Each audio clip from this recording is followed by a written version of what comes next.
بسم الله الرحمن الرحیم.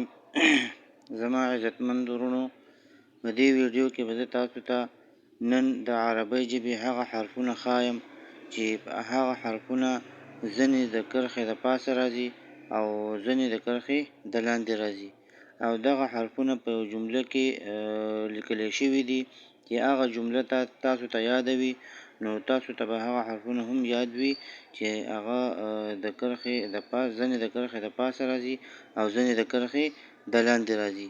هغه جمله زه لیکمه ستاسو په مخ کې چې په هغې کې دغه حرفونه لیکلی شوي دي، او بیا به یو حرف جدا کته په کرښه کې ولیکم. هغه جمله یاده کړئ، نو دغه حرفونه به تاسو ته یاد شي.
جمله داسې ویل کېږي: نصلي شروق جمعه.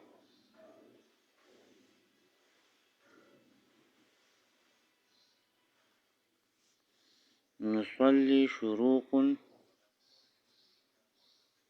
جمعه. دا جمله ده، په دې جمله کې دغه حرفونه لیکلی شوي دي. نو لومبی چې دی نون دی،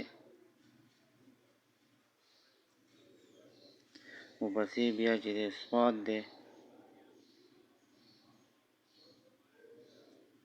ورپسې شین دی،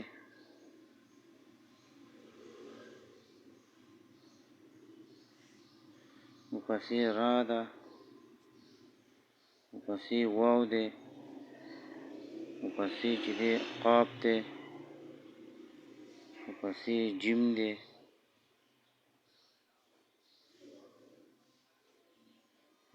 ځینې جملې د کرښې له پاسه راځي او ځینې د کرښې د لاندې راځي. ورپسې چې دی میم دی، ورپسې عین دی،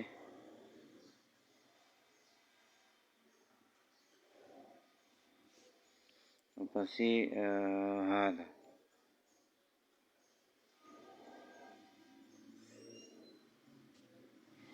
دا حرفونه دي چې دا د کرښې ځینې د پاسه راځي او ځینې د لاندې راځي. چې دا جمله تاسو ته یاد وي، نو دا حرفونه به هم یاد وي، او هغه حرفونه چې هغه د کرښې د پاسه راځي، د کرښې د لاندې نه راځي، هغه به انشاءالله بیا په بله جمله کې په بله ویډیو کې تاسو ته ولیکم. واخر دعوانا ان الحمد لله رب العالمین.